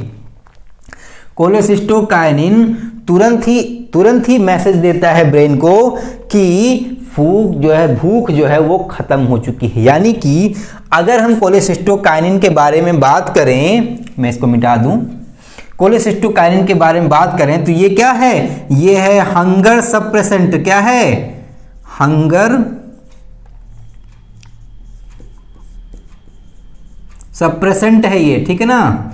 सप्रेसेंट का मतलब सप्रेस करने वाला, वो खाने की भूख, जो हमारी भूख है उसको कम कर देता है। क्या कर देता है, कम कर, सप्रेस कर, दबा देता है, यानी कि अब खाना खाने की जरूरत नहीं है। देखते नहीं बहुत ज़्यादा टेस्टी खाना भी क्यों ना बना रहे हैं, हम जब एकदम पेट फुल करके खा लेते हैं तो ये जो कोलेसिस्टोकाइनिन है वो ब्रेन को मैसेज देता है, कहता है बस अब बहुत हो गया, इससे ज़्यादा करोगे डाइजेशन हम कर नहीं पाएंगे, हम आउट ऑफ कंट्रोल हो रहा, पेट और फट उठ जाएगा, बता रहे हैं हम।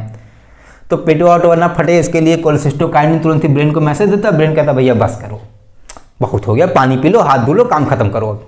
ठीक है, तो ये हंगर सप्रेसेंट का भी काम करता है कौन, कोलेसिस्टोकाइनिन। ठीक है, इतनी बात क्लियर हो गई।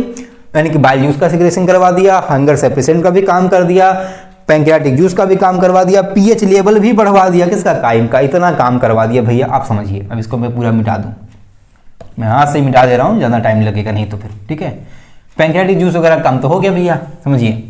अरे मैं कोलेसिस्टोकाइनिन मिटा दिया, चलिए मैं फिर से लिख देता हूँ, कोई बात नहीं, जल्दीबाजी में हो जाता है। एंडोक्राइन सेल समझ गए आप, है ना, एंडोक्राइन सेल से वो निकलता है। ठीक है, आप समझिए। मैंने क्या बताया, कोलेसिस्टोकाइनिन, कोलेसिस्टोकाइनिन। अब देखिए कोलेसिस्टोकाइनिन का एक और काम होता है, भाई इतना होशियार आदमी है, कुछ ना कुछ और तो ज्यादा करके जाएगा। क्या करके जाएगा, ये तुरंत ही जो फैट होता है, फैट क्या होता है, फैट, और होता है प्रोटीन। क्या होता है, प्रोटीन, दोनों के डाइजेशन में भी हेल्प करता है, दोनों को डाइजेस्ट भी करने की कोशिश करता है। हालांकि पूरी तरह तो नहीं कर पाएगा, क्योंकि भाई फैट भी बहुत तरह की होती है, प्रोटीन भी बहुत तरह की होती है। ठीक है ना, बहुत हार्ड भी हो सकती है प्रोटीन। तो ऐसे में क्या होता है कि भाई प्रोटीन का डाइजेशन करता है और ये फैट का भी डाइजेशन करने में मदद करता है। ठीक, अब हम आते हैं हार्मोन, जो बाइल जूस आया है या जो पैंक्रियाटिक जूस आया है उसमें कौन कौन से हार्मोन आए, कौन कौन से एंजाइम आएंगे, उसको समझते हैं।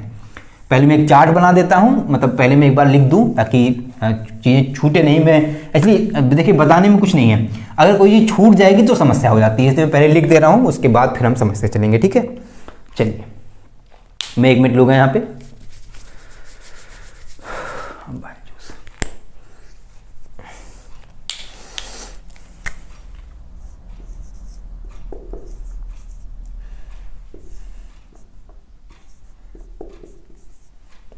उसका सिक्रेशन हुआ। ये किसको करेगा? ये करेगा लिपिड को, ये करेगा लिपिड। क्या करेगा? लिपिड्स का, ठीक है। लिपिड्स में जो भी चीजें आएंगी,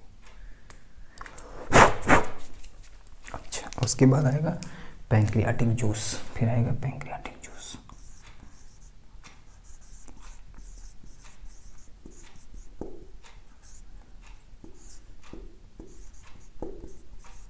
ठीक, पैंक्रियाटिक जूस पहला कौन सा आएगा? ट्रिप्सिन आएगा, ट्रिप्सिन आएगा।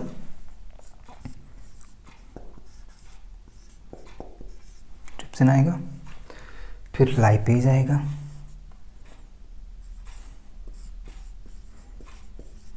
लाइपेज आएगा, फिर उसके बाद क्या आएगा? लाइपेज, अमाइलेज आएगा।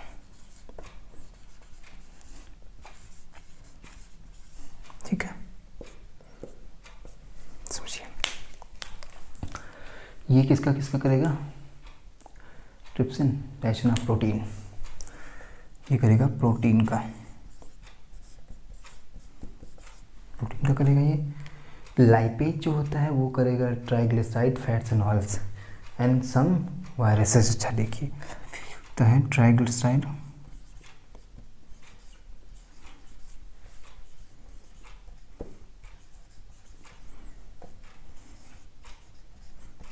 फैट्स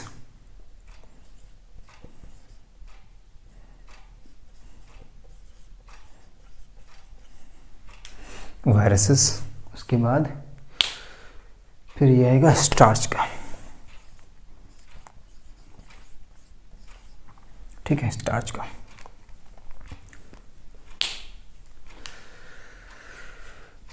इतना हो गया, अब देखिए हो गया, इतना एकदम हो जाएगा। चलिए समझते हैं।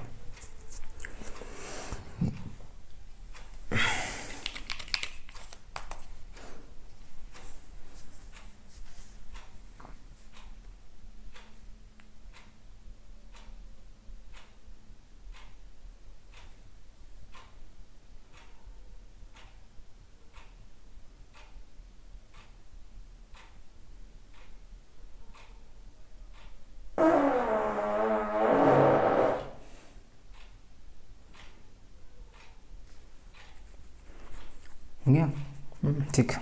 चलिए एम्पुला भी बोलते हैं, हेपेटिक पैंक्रियाटिक एम्पुला, ठीक है। चलिए कोई बात नहीं। चलिए यहाँ देखते हैं, आइए देखिए, देखिए ये है बाइल जूस, ठीक है। अब यहाँ से यहाँ चूंकि इधर साइड में बाइल डक्ट लगा होता है, यानी कि गॉल ब्लैडर लगा होता है, जिसमें से बाइल जूस निकलता है। एक्चुअली गॉल ब्लैडर कोई बाइल जूस बनाता नहीं है, ठीक है। बाइल जूस कहाँ सिक्रेट होता है? लीवर से सिक्रेट होता है। लीवर से और भी कई सारे हार्मोन सिक्रेट होता है। अभी मैं यहाँ नहीं पढ़ा रहा हूँ, यहाँ इसलिए नहीं पढ़ा क्योंकि जब मैं ग्लैंड्स पढ़ाऊंगा अगले 2-3 लेक्चर के बाद, जब मैं ग्लैंड्स पढ़ाऊंगा तो उसमें लीवर का फंक्शन पढ़ाएंगे, बहुत अच्छे से डिस्क्राइब करेंगे। जितने भी हार्मोन्स हैं, जितने भी एंजाइम्स हैं, है ना, जो भी चीज़ें हैं सारी लीवर से जुड़ी एक एक चीज़ को मैं हम जैसे यहाँ मैं इंटेस्टाइन में जितनी भी चीज़ें हैं मैं सारी चीज़ें बता दे रहा हूँ, क्योंकि अभी देखिए और भी चीज़ें जोड़ने लगूंगा तो ये लेक्चर बहुत बड़ा हो जाएगा, बहुत लेंथी हो जाएगा, तो आपको दिक्कत होगी। आगे चल के हमें चीज़ें पढ़नी है, तो पैंक्रियाज के बारे में पढ़ाऊंगा, गॉल ब्लैडर के बारे में पढ़ाऊंगा और लीवर के बारे में, तो हम सारी चीज़ें पढ़ेंगे। अभी हम मोटा मोटा समझ लेते हैं कि क्या चीज़ें हैं, ठीक है। देखिए गॉल ब्लैडर से बाइल जूस सिक्रेट होता है। बाइल जूस के बारे में देख लेते हैं। बाइल जूस जो होता है वो लिपिड, जो हम लिपिड्स खाते हैं, यानी कि फैट हो गया, ऑयल हो गया, या फिर जो ग्लिसराइड वगैरह जो होता है, जो फूड में हम लेते हैं, लिपिड्स लेते हैं, उनका डाइजेशन करने में मदद करता है कौन? बाइल जूस, ठीक है, समझिएगा। फैट्स और प्रोटीन का डाइजेशन कोलेसिस्टोकाइनिन ने थोड़ी हेल्प की थी। उसके बाद जब बाइल जूस की बारी आई तो बाइल जूस जितने भी जो हार्ड फैट्स वगैरह हैं उनका डाइजेशन करना शुरू कर देता है, यानी कि यहाँ पे काइम में पूरी तरह से मिक्स हो जाता है और वो आगे सीधे जेजनम में चलता हुआ जाता है और डाइजेशन भी होता है, एब्जॉर्प्शन भी होता जाता है। भाई अब मैंने बताया ना आपको, इतने में तो हो नहीं पाएगा, धीरे धीरे होता रहेगा। तो लिपिड्स का डाइजेशन कौन करता है? Bile juice. अब उसके बाद सेकंड नंबर पे आता है पैंक्रियाटिक जूस, ठीक है। देखिए यहाँ पे लीफ लाइक स्ट्रक्चर होता है, वो मैं आपको बताऊंगा। लीफ लाइक स्ट्रक्चर यहाँ से जुड़ा होता है हिपैटो पैंक्रियाटिक स्फिंक्टर या हिपैटो समझिएगा, यहां पे फिर से लिख दे रहा हूं, हिपैटो पैंक्रियाटिक एम्पुला, इसको बोलते हैं एम्पुला। ये जो गड्ढे जैसा स्ट्रक्चर है जहां पे ये आकर के पैंक्रियाज जुड़ा हुआ है, इसको बोलते हैं हिपैटो पैंक्रियाटिक एम्पुला बोलते हैं इस हिस्से को। एम्पुला का मतलब होता है एक गड्ढे जैसा स्ट्रक्चर जहां पे कोई चीज फिट हो जाए, एम्पुला, ठीक है ना। इसको बोलते हैं एम्पुला, जहां पे पैंक्रियाज जुड़ा होता है, जिस वॉल्व के थ्रू जुड़ा होता है उसको क्या बोलते हैं, इसको तो एम्पुला बोल दिया, उसको बोलते हैं स्फिंक्टर। आपको बताया है मैंने स्फिंक्टर के बारे में, अब मैं लिखूंगा नहीं यहाँ पे, ठीक है। स्फिंक्टर वॉल्व को बोलते ही है, ठीक, वो तो आपको पता ही है, पहले से पता, मैं स्टमक से ही पढ़ाता आ रहा हूँ स्फिंक्टर के बारे में, ठीक।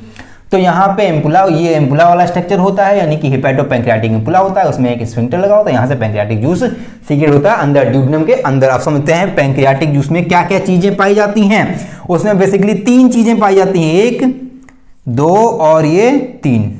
समझिएगा क्या चीजें होती हैं। तो पहला होता है ट्रिप्सिन, दूसरा होता है लाइपेज एंजाइम और तीसरा होता है अमाइलेज एंजाइम। बेसिकली ये 3 एंजाइम होते हैं किसमें, पैंक्रियाटिक जूस में। तो जो ट्रिप्सिन होता है वो प्रोटीन का डाइजेशन करता है।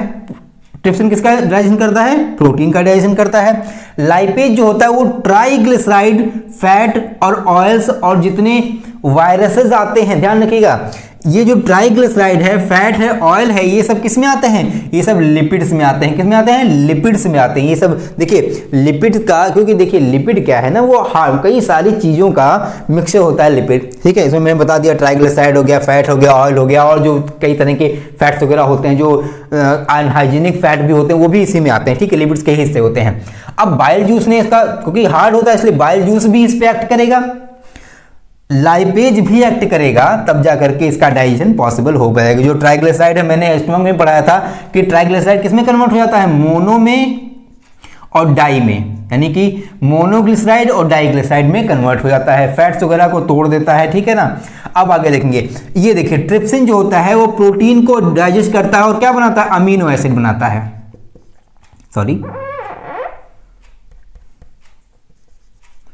अमीनो एसिड बनाता है, ठीक है, समझिएगा। तो प्रोटीन का डाइजेशन करता है, अमीनो एसिड बनाता है, ट्राइग्लिसराइड का करता है तो मोनो और डाई और इस तरह के ग्लिसराइड्स बनाता है, फैट्स का डाइजेशन होता है, ऑयल का डाइजेशन, मतलब इसको भी टुकड़े टुकड़े हो जाते हैं इसके।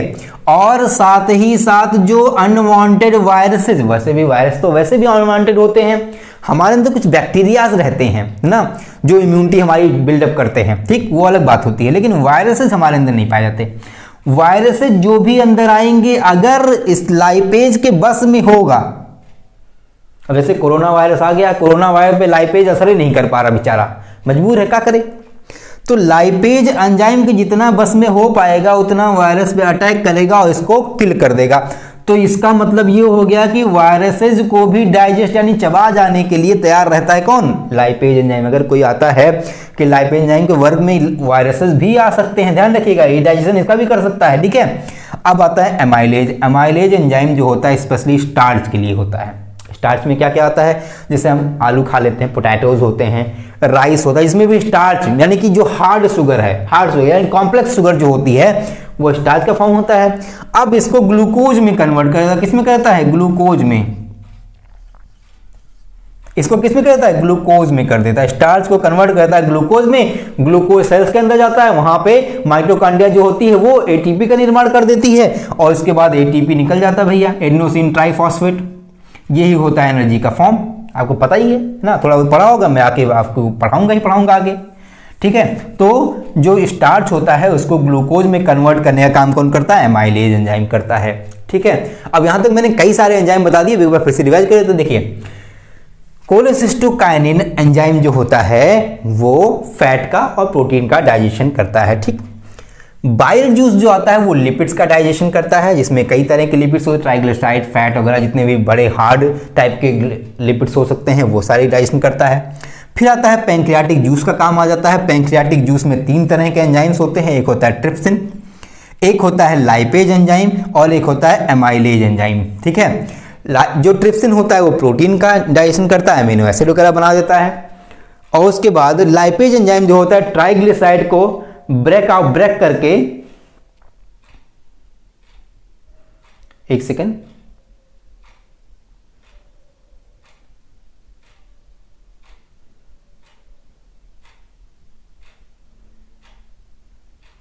ठीक है, देखिए ट्रिप्सिन जो होता है वो प्रोटीन का डाइजेशन करता है, अमीनो एसिड बना देता है, ठीक है। लाइपेज जो होता है वो ट्राइग्लिसराइड और जो है फैट्स और ऑयल्स और जो वायरसेज आते हैं, जो बाहर से जो एलियन वायरसेज आ जाते हैं, भाई जो बाहर से आता है उसको एलियन बोलते हैं, ठीक है। अब ये मत लीजिएगा मंगल ग्रह से आया होगा वायरस, वो नहीं, यहीं से आया है। तो जो वायरस होते हैं उनका भी डाइजेशन कौन कर देता है? लाइपेज एंजाइम कर देता है। और एमाइलेज एंजाइम जो होता है वो स्टार्च का डाइजेशन करता है, ग्लूकोज में कन्वर्ट कर देता है। आई होप आपको इतनी बात क्लियर हो गई होगी ड्यूटेनम के बारे में, यानी कि कौन कौन से एंजाइम सीक्रेट हो गया। अब लगभग सारे एंजाइम सीक्रेट हो गए और लगभग फूड के सारे आइटम जो होते हैं वो डाइजेस्ट हो गए। उसके बाद अब जेजुनम में ये प्रोसेस होने लगेगा। अब हम इसको बात को जेजुनम में पढ़ेंगे, लेकिन उससे पहले अभी ड्यूडेनम में एक दो चीज़ें भी छूटी रह गई हैं, मैं उसको बताया तो क्लियर कर देता हूँ। मैं इसको मिटा दूँ पहले, जस्ट अ मिनट। भाई डिजिटल, देखिए डिजिटल बोर्ड के जैसे मिटा तो नहीं पाऊंगा जल्दी से, लेकिन ये है कि मैं कोशिश करूंगा जल्दी से हो जाए। देखिए आप साथ देते रहिए, बाकी चीज़ें तो यार फटाफट आ जाएंगे, ऐसी कोई बड़ी बात नहीं है, ठीक ना। आप अगर साथ देते हैं तो मैं बहुत कुछ करने को तैयार हूँ, ठीक है। एम्पुला मिटा दूँ? चलिए, एम्पुला कोई ज़रूरत तो है नहीं मुझे लगता है। चलिए हो गया, ये हो गया पूरी तरह से क्लीन। अब ऐसे क्लीन करने से होता क्या है ना कि चलता रहेगा। मैं यहाँ रख देता हूँ, समझिए। अब क्या है, देखिए हाँ एक और बेसिक चीज़ थी। एक्चुअली जो पैंक्रियाज होता है, देखिए पैंक्रियाज जो होता है वो अपने अंदर से जो पैंक्रियाटिक जूस बनाता है ना, उसमें एक चीज़ बनती है ट्रिप्सिनोजन। ट्रिप्सिन और एंजाइम नहीं बनता है, ट्रिप्सिनोजन बनता है, ट्रिप्सिनोजन,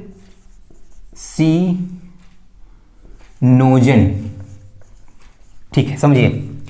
ये पैंक्रियाटिक जूस में ट्रिप्सिनोजन आता है, एक्चुअली में ट्रिप्सिन नहीं आता। एमाइलेज आता है, लाइपेज आता है, लेकिन ट्रिप्सिनोजन, ट्रिप्सिन की जगह पे ट्रिप्सिनोजन आता है। और ये स्मॉल इंटेस्टाइन यानी कि ड्यूडेनम में एंटर करने के बाद ये कन्वर्ट हो जाता है किसमें? ट्रिप्सिन में कन्वर्ट हो जाता है। किसमें कन्वर्ट हो जाता है? ट्रिप्सिन में। ये समझिएगा, एक बेसिक बात है, ठीक है। पहले ये पैंक्रियाटिक जूस में ट्रिप्सिनोजन होता है, जो पैंक्रियाज में बनता है वो होता है ट्रिप्सिनोजन। ध्यान रखिएगा, पैंक्रियाज में जो बनता है वो ट्रिप्सिनोजन होता है, वो कन्वर्ट होता है ट्रिप्सिन में। किस जगह पे? स्मॉल इंटेस्टाइन यानी कि ड्यूडेनम में। ड्यूडेनम में आने के बाद वो ट्रिप्सिन में कन्वर्ट हो जाता है, ठीक। उसके बाद डाइजेशन होता है, उतना प्रोसेस को मैंने बता दिया। मैं इसको फिर से मिटा देता हूँ। एक और लास्ट चीज़ बची है जो बहुत इंपॉर्टेंट है, उससे क्वेश्चन बहुत बार पूछे गए हैं, ठीक। समझिए, एक चीज़ होती है ब्रूनर्स ग्लैंड। क्या होती है? ब्रूनर्स ग्लैंड, है ना। बहुत ही बेसिक चीज़ है लेकिन बहुत इंपॉर्टेंट है। ब्रूनर्स ग्लैंड, समझिएगा, ये हो गई क्या? Brunner's gland. अभी होती क्या है एक्चुअल में, जो ये ड्यूडेनम है और स्टमक, ड्यूडेनम और स्टमक, इन दोनों में भाई आपको पता है कि एलिमेंट्री कैनाल के लेयर्स का मैंने बता चुका है, मैंने बता दिया आपको, सॉरी बता चुका, मैंने गलत वर्ड बोल दिया, मैंने बता दिया आपको, ठीक है। उसमें क्या होता है, जो 4 लेयर होते हैं आपको पता है। जो इनर मोस्ट लेयर होती है उसको क्या बोलते हैं? म्यूकस बोलते हैं। क्या बोलते हैं? म्यूकस बोलते हैं। उसके बाद सब सॉरी जो अंदर की जो इनर मोस्ट लाइन होती है, लेयर होती है, उसको बोलते हैं म्यूकोसा। उसके बाहर की जो होती है उसको सब म्यूकोसा बोलते हैं। उसके बाहर जो होती है उसको बोलते हैं मस्कुलैरिस प्रोपिया बोलते हैं। और सबसे लास्ट यानी कि सबसे बाहरी वाली जो हिस्सा होता है, जो बाहरी वाली लेयर होती है, उसको बोलते हैं सिरोसा। क्या बोलते हैं? सिरोसा। आपको पता है सिरोसा, सिरोसा, ठीक है। इसको क्या बोलते हैं? मस्कुलैरिस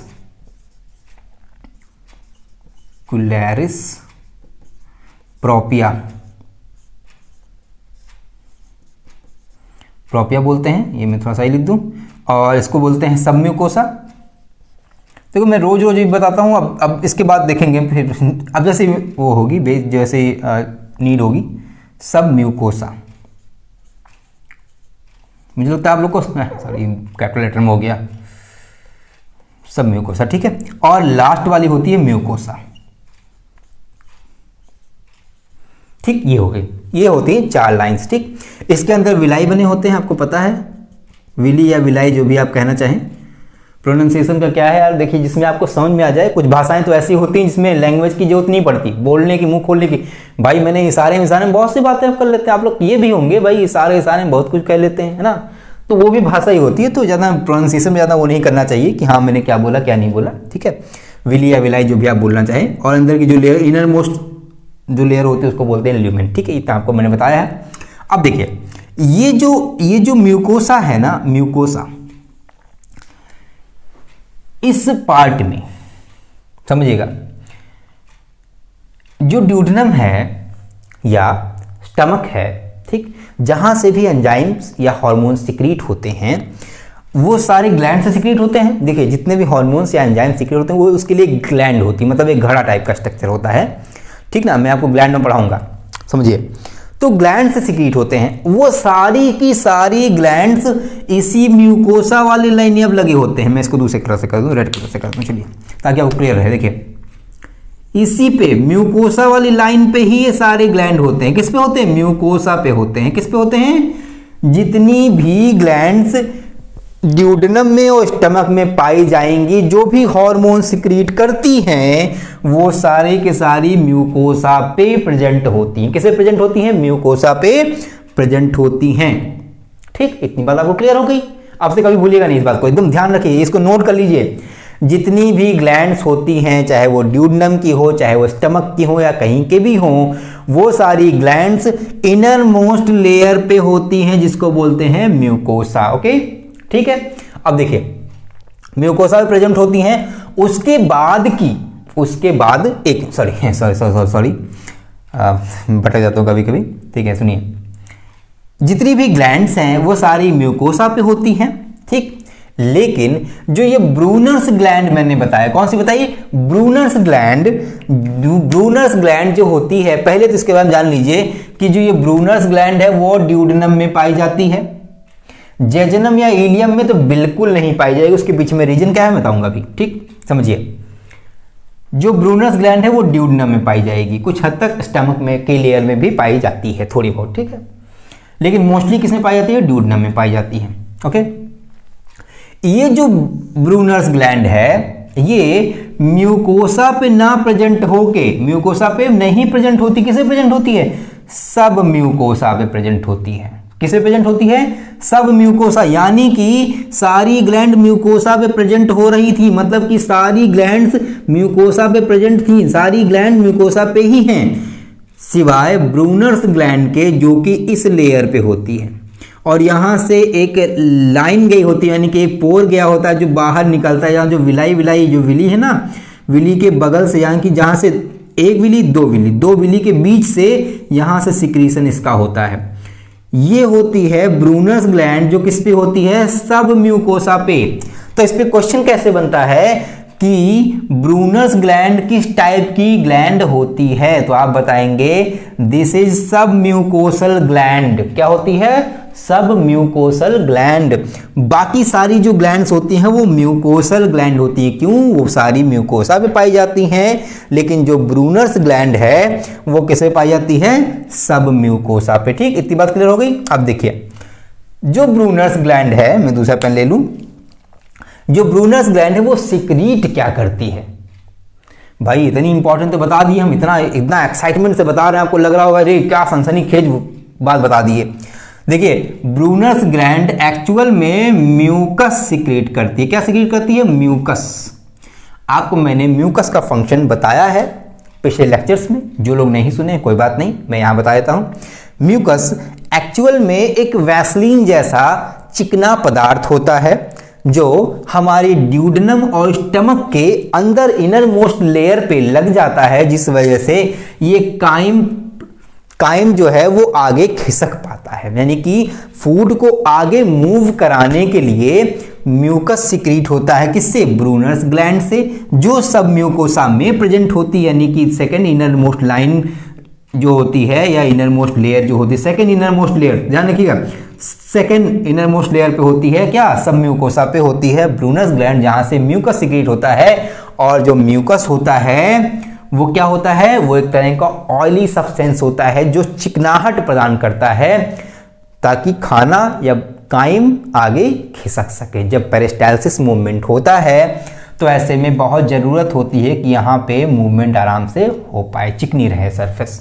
तो सरफेस को चिकना बनाने के लिए म्यूकस सिक्रीट होता है, किससे? ब्रूनस ग्लैंड से। ब्रूनस ग्लैंड कहाँ होती है? सब म्यूकोसा पे होती है, ठीक। अगर कभी क्वेश्चन आता है तो कैसी ग्लैंड होती है? सब म्यूकोसल ग्लैंड होती है, ठीक। इतनी बात क्लियर हो गई आई होप। तो मुझे लगता है मैंने ड्यूडेनम पे जितने भी टॉपिक्स थे या जितने भी चीज़ें थी ड्यूडेनम के लायक या ड्यूडेनम में पूछे जाने वाली जितने भी क्वेश्चंस थे मैंने ऑलमोस्ट सबको कवर कर दिया है, ठीक है। और मेरा मन तो था कि मैं जेजनम और इलियम को भी आज ही ख़त्म कर दूं, लेकिन चूंकि ड्यूडेनम इतना थोड़ा सा टफ है तो आपको थोड़ा दिक्कत ना हो याद करने में या समझने में, इसके लिए आज इतना ही। आई होप 1 घंटा तो हो ही गया होगा, मैं देख नहीं पा रहा हूँ, मेरे एक्चुअली मैं मोबाइल से ही शूट करता हूँ तो इस वजह थोड़ा सा दिक्कत होती है, तो कोई बात नहीं। आप आज मैं ड्यूडेनम पढ़ा दिया आपको, और अब अगला जो लेक्चर होगा यानी कि कल या जो भी लेक्चर आएगा अगला, उसमें हम जेजनम के बारे में और इलियम के बारे में पढ़ाएंगे और बताएंगे इसका फंक्शन क्या होता है, इसका स्ट्रक्चर क्या होता है, इसका इनर मोस्ट स्ट्रक्चर क्या होता है, या इसके अंदर एब्जॉर्प्शन किस तरह से होता है, किस तरह से ब्लड कैपिलरीज गई होती हैं, किस तरह से नर्व सेल्स गई होती हैं। हालांकि मैंने आपको एक मोटा आपको एक वो बता दिया है कि जो सब म्यूकोसा होती है उसी में जाकर के नर्व सेल्स, लिपिड्स, लिम्फ और ब्लड वेसल या जितनी भी चीज़ें होती हैं वो जाके सब म्यूकोसा में मिलती हैं, है ना। आज मैंने बताया कि ब्रूनस ग्लैंड जो होती है जो म्यूकस सिक्रीट करती है वो सब म्यूकोसा पे प्रेजेंट होती है, म्यूकोसा पे प्रेजेंट नहीं होती, जबकि बाकी की जितनी ग्लैंड्स हैं जो हार्मोन सिक्रीट करती हैं वो सारी के सारी म्यूकोसा पे प्रेजेंट होती हैं, ठीक है। तो आज के लिए बस इतना ही, मिलते हैं अगले लेक्चर में यानी कि कल के लेक्चर में। तो तब तक के लिए जय हिंद, थैंक यू।